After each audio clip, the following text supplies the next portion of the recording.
me répond. Bonjour. Giulio est-il déjà arrivé là-bas? Non, désolé, mais nous voilà toujours en mai. Dans une église du Bangladesh, un film sur la vie, la mort et la résurrection de Jésus a été projeté. À une grande congrégation qui n'avait jamais entendu parler de l'Évangile auparavant.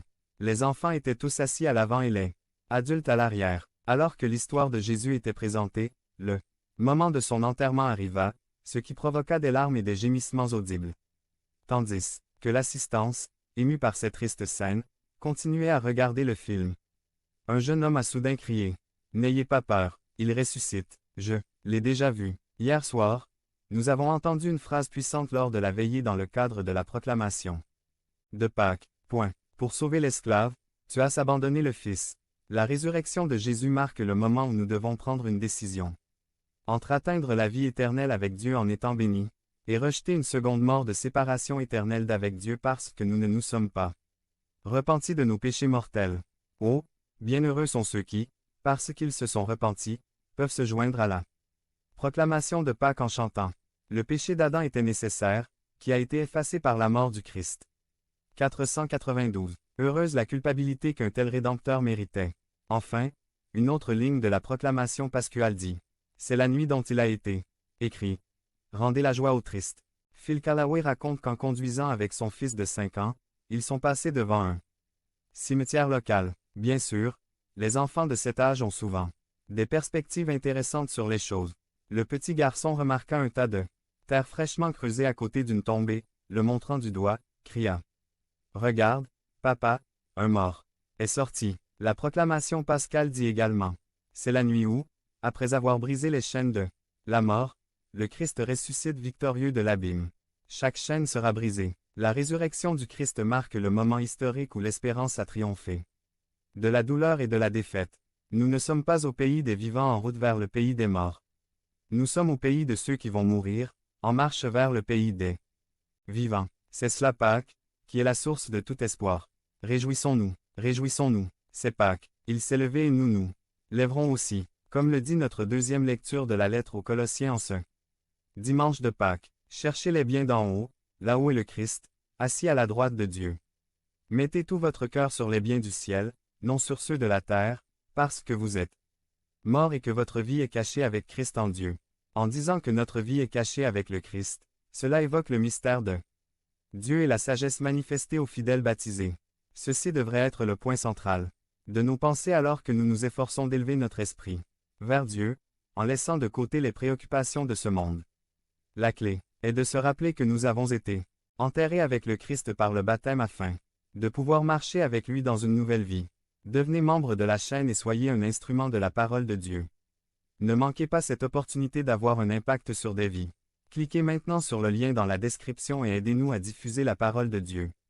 Influencé par Wilbur Madera Rivas. Résumé. Dieu nous a stratégiquement placés pour influencer son royaume. Aujourd'hui, nous arrivons à la fin de notre série de sermons que nous avons appelée ADAMI Connexion, dans laquelle nous avons passé en revue les 5 actions d'engagement qu'en tant que disciples nous souhaitons favoriser dans notre communauté locale. En tant qu'Église nous utilisons l'acrostiche 493 ADAMI pour nous en souvenir facilement. À présent, vous pouvez sûrement les répéter. Culte, dîme, apprentissage, ministère et influence. Aujourd'hui, nous aborderons la 5e et dernière lettre de notre acrostiche. Influence. À la fin des années 1980 et au début des années 1990, une série télévisée de science-fiction est sortie. On l'appelait Saut quantique ou aussi Voyageur temporel ou Saut quantique. Et il s'agissait du scientifique Sam Beckett qui, pour tester ses recherches, entre dans une sorte de machine à voyager dans le temps qui le transporte à travers différentes périodes de l'histoire récente. Ce qui est intéressant, c'est que chaque fois qu'il sautait dans une nouvelle ère, la façon de se préparer à sauter dans une nouvelle était de composer ou de réparer quelque chose qui avait mal tourné dans l'histoire des gens avec qui il vivait ou qu'il représentait une mauvaise décision, un décès, une réalisation, etc. Alors à chaque fois que j'arrivais dans une nouvelle ère, la première question que je me posais était point. Que dois-je composer, affecter, changer pour que cette histoire se termine bien et que je puisse passer à ma prochaine mission? Bien sûr, il voulait rentrer chez lui, mais dans chaque épisode, il avait ce sens de la mission qu'il devait Remplir et il savait qu'il avait été stratégiquement placé à ce moment-là et à cette occasion.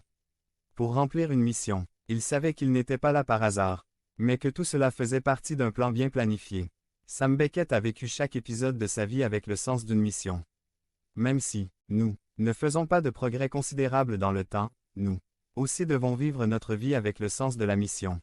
Si nous avons reçu la bonne nouvelle de l'amour de Dieu en Jésus-Christ, alors c'est notre joie et notre privilège d'avoir pour mission d'influencer le royaume de Dieu.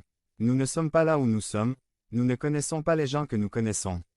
Nous ne sommes pas dans les circonstances dans lesquelles nous nous trouvons par pur hasard. Tout cela fait partie d'une conception bien planifiée. Nous avons une mission bien définie. En tant que croyants, celle d'influencer pour le royaume. Et cela fait référence à la 5e lettre de notre acrostiche ADAMI, influence. Maintenant, vous pensez peut-être que c'est quelque chose de compliqué ou de très difficile. Mais, notre Dieu est si merveilleux qu'il a pris sur lui de nous préparer à cette tâche et de nous placer dans un environnement de vie approprié afin que nous puissions partager la bonne nouvelle. Aujourd'hui, partez d'ici convaincus que Dieu vous a stratégiquement placé pour influencer son royaume. Cette conviction a rempli le cœur de l'apôtre Paul tout au long de sa vie. Cet homme, qui avait décidé de détruire ceux qui croyaient au Christ, pensant que c'était une mission que Dieu lui avait confiée, lorsqu'il apprit la bonne nouvelle. Lorsqu'il rencontra Jésus-Christ, sa vie prit un changement radical de direction. De persécuteur, il est devenu persécuté pour avoir partagé la bonne nouvelle avec tout le monde. Point. Ayant compris que Dieu l'avait placé et préparé à cette tâche à travers tout ce qu'il avait vécu, sa formation, ses capacités et traits caractéristiques. 494. Alors qu'il atteignait ce qui était considéré comme la fin de sa vie, il évalua son histoire sur terre à la lumière de cette mission d'influencer le royaume de Dieu et exprime son cœur dans un passage de 2 Timothée 4, 6 à 8. Nous ne vivons pas nos vies dans le vide. Nous sommes toujours dans un certain type de contexte, de situation ou d'occasion, et c'est dans tous ces domaines que notre foi au Christ doit se manifester et s'appliquer concrètement aux situations quotidiennes. Le christianisme n'est pas un simple ensemble de concepts intéressants, mais c'est une foi qui doit se manifester et avoir un impact sur la façon dont elle est vécue. Nous appelons cela notre influence de la vie devant le monde. Chaque jour, nous avons des occasions de montrer notre foi par nos paroles et de manière pratique. C'est là, dans la vie quotidienne, que nous montrons ce que nous croyons vraiment et que nous considérons comme vrai. Notre foi doit être évidente dans tous les domaines de notre vie: église, famille, école, travail, divertissement, réseaux sociaux et autres sphères dans lesquelles nous sommes et évoluons.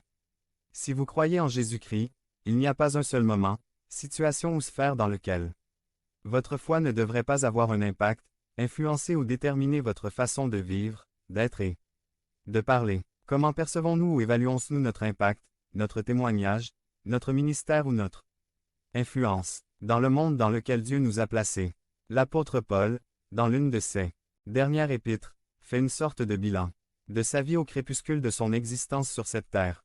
Considérer leurs points ou critères d'évaluation peut nous aider beaucoup à évaluer nos propres vies. Dans 2 Timothée chapitre 4, verset 6, Paul dit: « Moi, je vais maintenant être offert en sacrifice, et le moment de mon départ est venu. » Il ressort clairement de ses paroles qu'il savait que ses jours étaient comptés. Il parle de sa mort d'une manière très élégante et inspirante. Il la décrit de 2 manières. Premièrement, il ne voit pas sa mort comme une tragédie, mais plutôt comme une offrande à Dieu, quelque chose par laquelle Dieu sera glorifié. Deuxièmement, il décrit également sa mort comme le début d'un voyage. Il dit: « Je vais bientôt partir,